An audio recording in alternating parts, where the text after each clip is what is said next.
오늘은 후회와 영광이란 주제로 말씀을 나누고자 합니다. 전쟁의 영웅이었던 나폴레옹은 이렇게 말했습니다. 인생은 전쟁터에서 더 빨리 늙는다. 찰스 람보도 이렇게 말했어요. 우리의 정신은 육체보다 더 빨리 늙는다. 정말 우리의 인생은 순식간에 변하고 빨리 늙는 것 같습니다. 되돌아보면 후회뿐인가요? 후회스러운가요?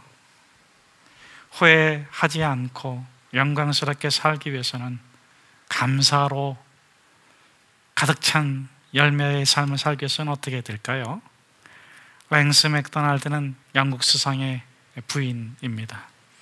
아름다운 삶을 살아왔는데 그녀도 빨리 늙었습니다. 마지막 작별 인사를 병상에서 합니다. 힘이 없어서 남편한테 좀 가까이 오라고. 남편이 귀를 기울여 주자 자신의 남은 모든 생명을 다해서 진지하게 참되게 자신의 마지막 유언을 남깁니다. 우리의 아이들이 생활 속에서 사랑을 계속 유지할 수 있도록 도와주세요. 헛되고 거짓된 삶을 살아간다면 결코 영광스러울 수 없습니다. 삶을 돌이켜보는 순간마다 후회스러울 뿐입니다. 그러나 우리가 후회하지 않고 영광스러운 삶을 살기 위해서는 참되고 진실된 사랑을 따라 살아가야 됩니다. 진리의 사랑은 오직 예수 그리스도이십니다. 우리가 주 예수 그리스도를 신뢰하고 그분의 십자가의 사랑을 따라 살아갈 때 우리의 삶에는 거룩한 영광으로 가득 차게 될 것입니다.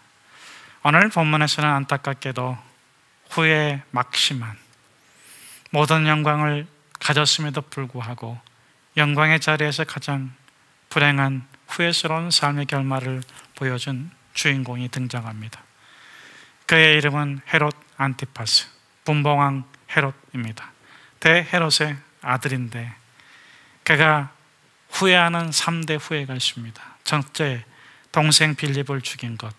둘째, 빌립의 아내를 자기 아내로 취한 것.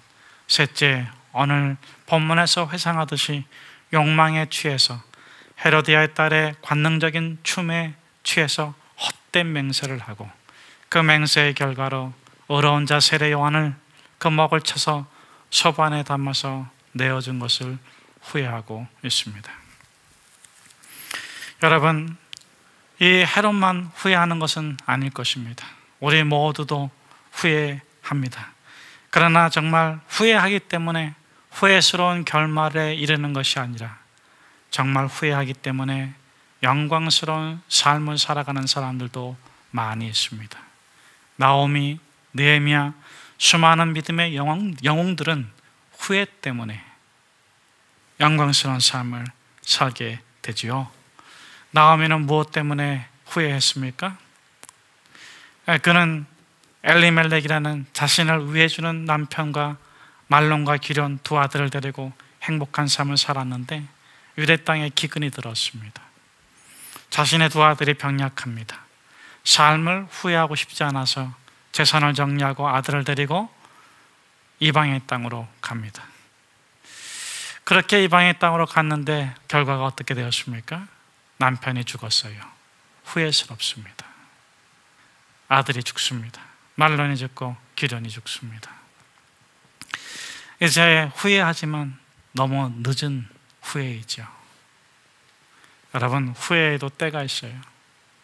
후회할 수 있는 때가 있는가 하면 후회해도 소용없는 때가 있습니다.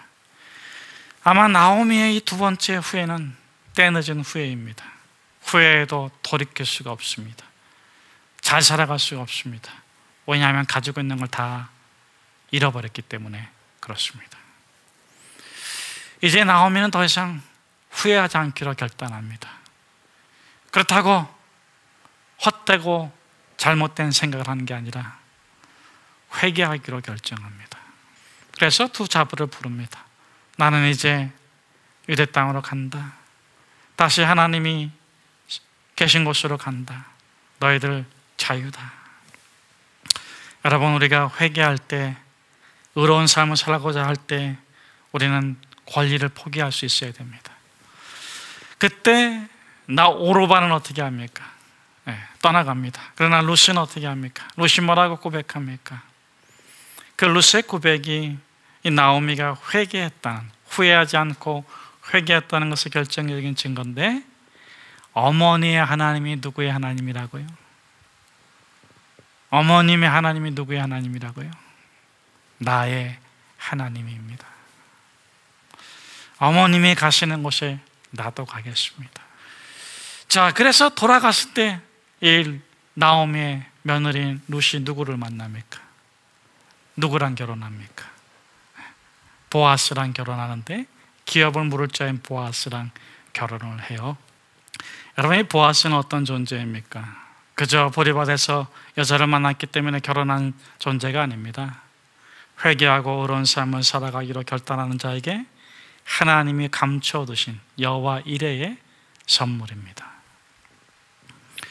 후회뿐이었던 나오미의 삶이 어떻게 됩니까? 보아스와 룻 사이에서 누가 태어납니까? 그가 누구의 조상이 됩니까? 예수 그리스도의 조상이 됩니다. 여러분, 후회하지 않기를 축복합니다. 회개하십시오. 어려운 믿음의 삶을 선택할 때 하나님께서는 반드시 영광스러운 삶을 살아가도록 축복해 주실 것을 믿습니다. 오늘 본문의 주인공 헤롯은 어떤 존재입니까? 거짓되도 헛되도 잘못해도 자기가 원하는 것을 다 얻는 존재입니다. 잘못된 맹세였어요. 어려운 자를 죽였어요. 그런데 자신이 얻고자 하는 건 다 취합니다. 그러면 영광스러운 삶을 살아갈까요? 후회하지 않을까요? 여러분, 이 헤롯이 어떻게 죽었는지 아십니까? 사도행전 13장 23절에 보면 주의 사자가 치심에 벌레에 먹혀 죽었다, 그렇게 기록하고 있습니다. 벌레에 먹혀 죽었다는 것은 질병에 걸려서 죽었다.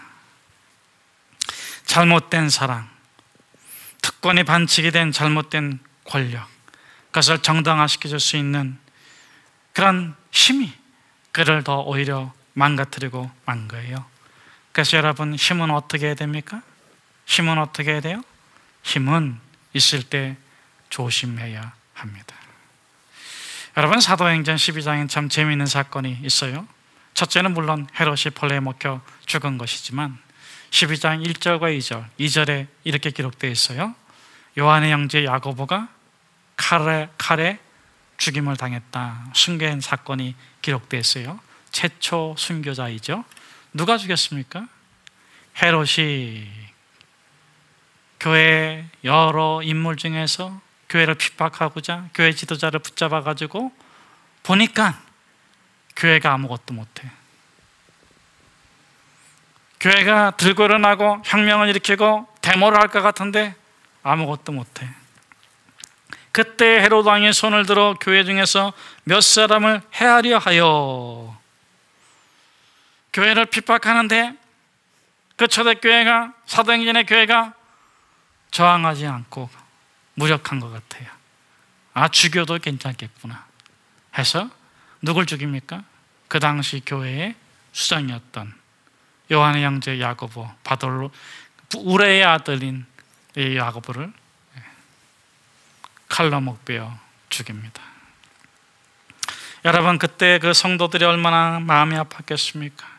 얼마나 울부짖었겠습니까? 아마 그랬을 것 같아요. 도대체 교회는 뭐 하는 겁니까? 이렇게 권력이 교회를 핍박하는데, 이렇게 세상이 교회를 우습게 여기는데 도대체 교회는 뭐 하는 겁니까? 하나님 살아계십니까? 우리도 어떻게 되는 거 아닙니까? 막 그랬을 것 같아요. 그런데 여러분, 사도행전을 읽어보면 교회는 모여서 뭐 했다 그랬습니까? 야고보를 잡아 죽인 권력이 베드로를 잡아서 죽이려고 했을 때 교회는 뭐 했다 그랬어요? 모여서 기도했다. 교회가 모여서 기도했을 적에 주의 사자가 베드로의 옥문을 열고 착고를 풀고 자유의 몸을 주고 기도하는 장소에 갈 수 있도록 해줬어요. 여러분, 우리는 세상과 똑같이 싸우는 사람들이 아닙니다. 우리는 세상과 똑같은 방법으로 맞서는 사람들이 아닙니다. 우리는 말씀을 따라 영적인 능력으로 하나님의 섭리에 움직이는 사람들이에요. 여러분, 세상이 교회를 핍박하고 어렵게 하고 힘들게 한다고 세상을 두려워하지 마십시오.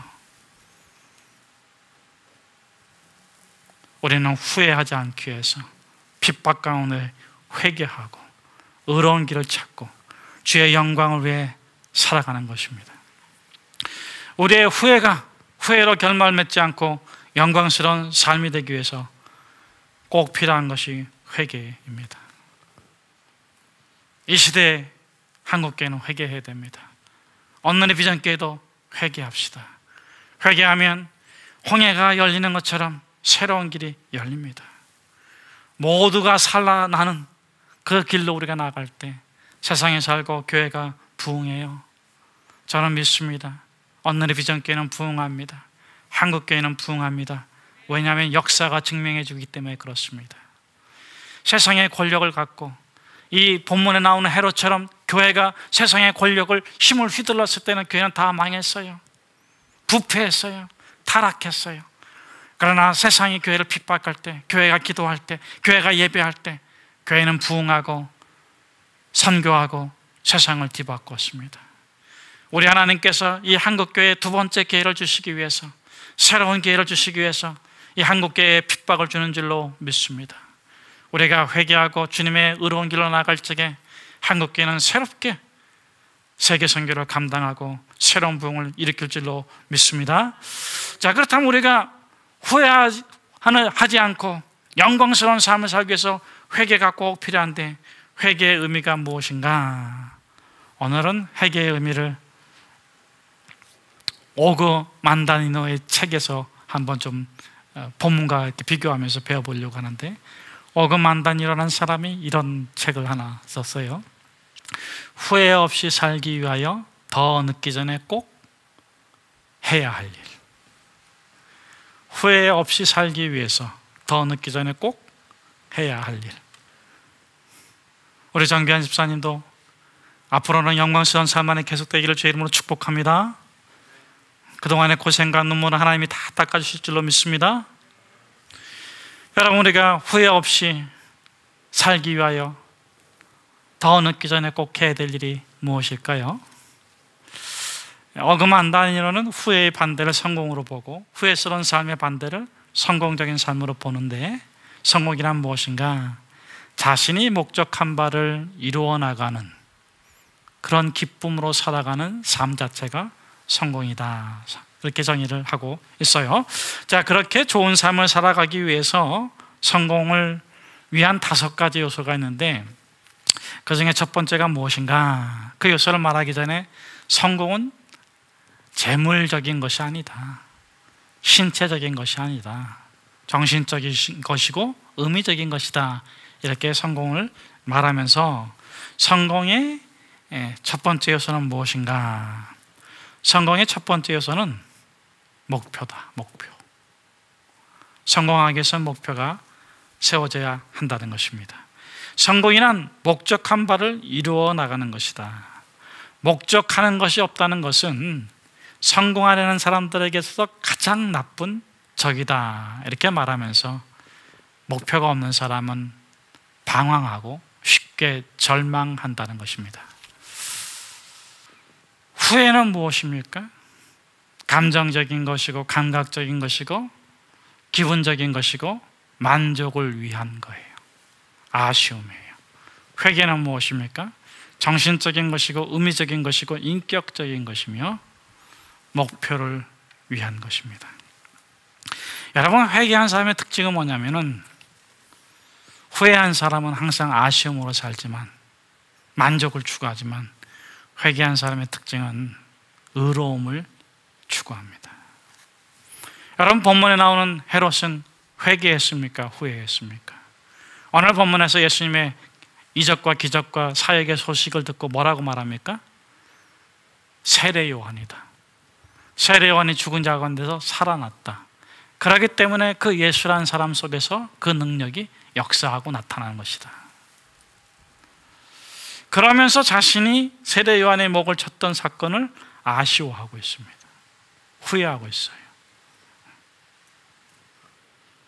여러분이 세례 요한의 목을 친 헤롯은 회개한 게 아니에요. 회개했다면 어떻게 됩니까? 의로움을 추구했겠죠. 적어도 예수를 메시아라고 믿지는 못할지라도 참된 선지자라고, 자신이 세례 요한을 그렇게 인정했다면 세례 요한보다 더 큰 그 메시아의 행위를 듣고, 소문을 듣고 예수를 따르는 제자가 되어야 되지만 아쉬워함으로, 만족함으로 끝냅니다. 사랑하는 여러분, 저는 저와 여러분이 후회하지 않기를 바랍니다.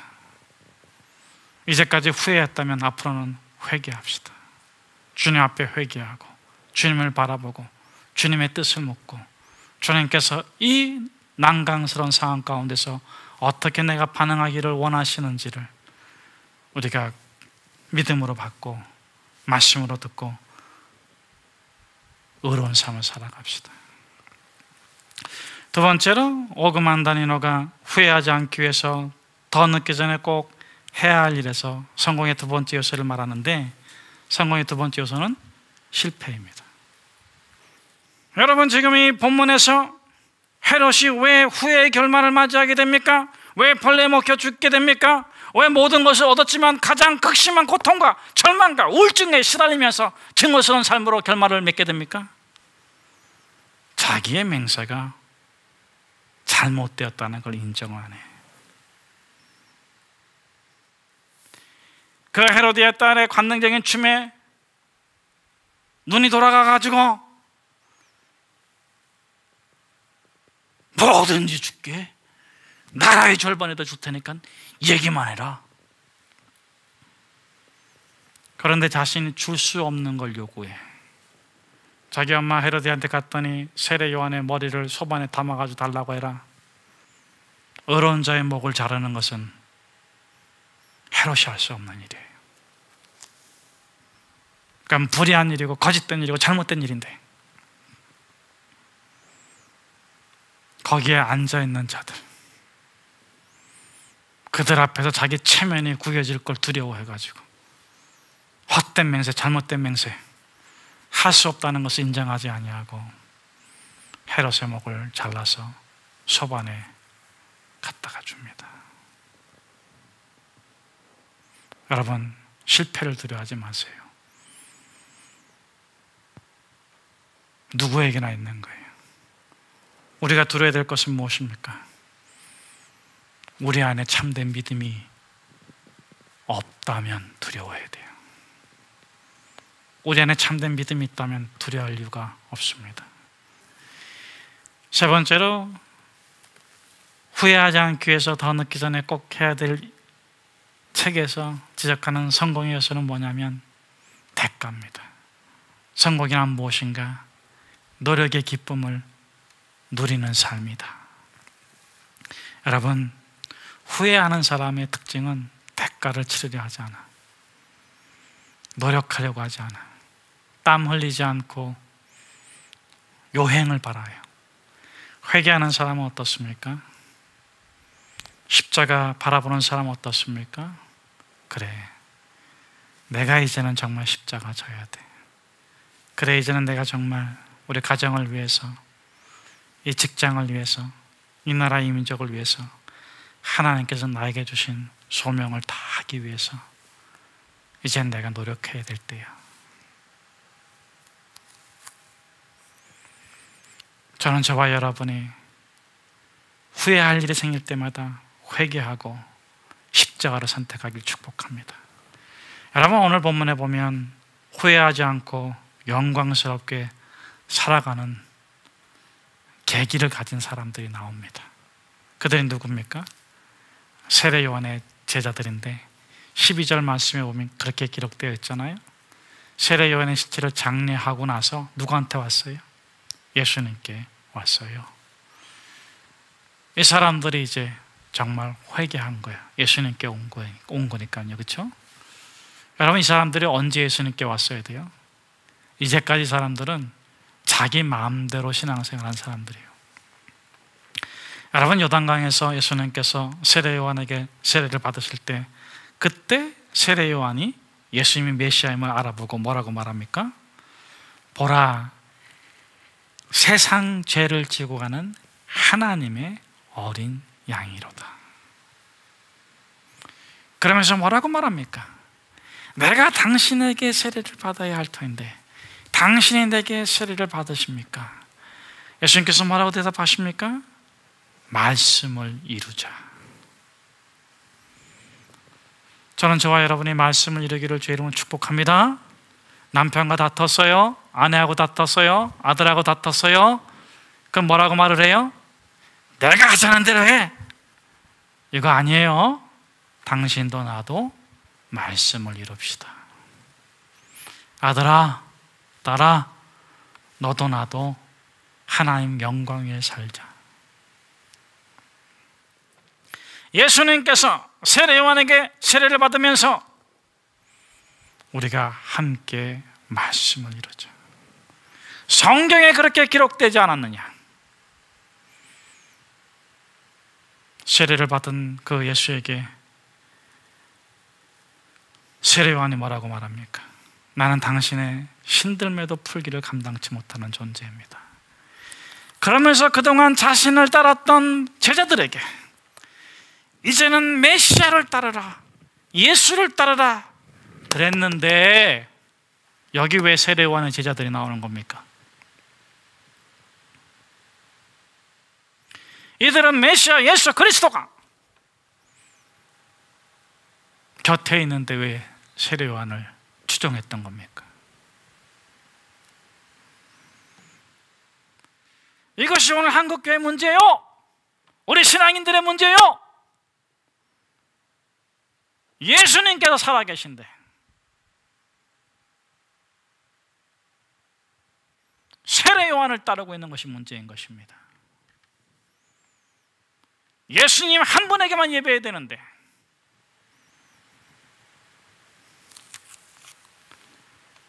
여러분, 이들이 예수님께 왔습니다. 잘한 거예요. 여러분, 예수님을 믿고 예수님을 따르고 예수님을 경배해야 된다는 걸 알면서도 여러분이 붙잡고 있는 세례 요한이 뭡니까? 여러분의 상처, 여러분의 권력, 여러분의 명예, 여러분의 인간관계 다 장사 치르세요. 장례 치르세요. 그거 붙잡고 있으면 결국은 후회하게 됩니다. 사랑하는 여러분, 성공이란 무엇입니까? 자기가 원하는 삶을 살아가는 게 성공이에요. 자기가 가장 하고 싶은 삶을 살아가는 게 성공이에요. 여러분, 가장 하고 싶은 일이 뭡니까? 우리가 가장 하고 싶은 일이 뭡니까? 예수님처럼 살고 싶은 거 아닙니까? 아껴두지 마십시오. 미루지 마십시오. 가장 하고 싶은 일, 십자가에서 만난 그 예수의 은혜와 그 예수의 생명, 그 예수의 사랑을 표현하고 연습하고 나누어주고 기도합시다.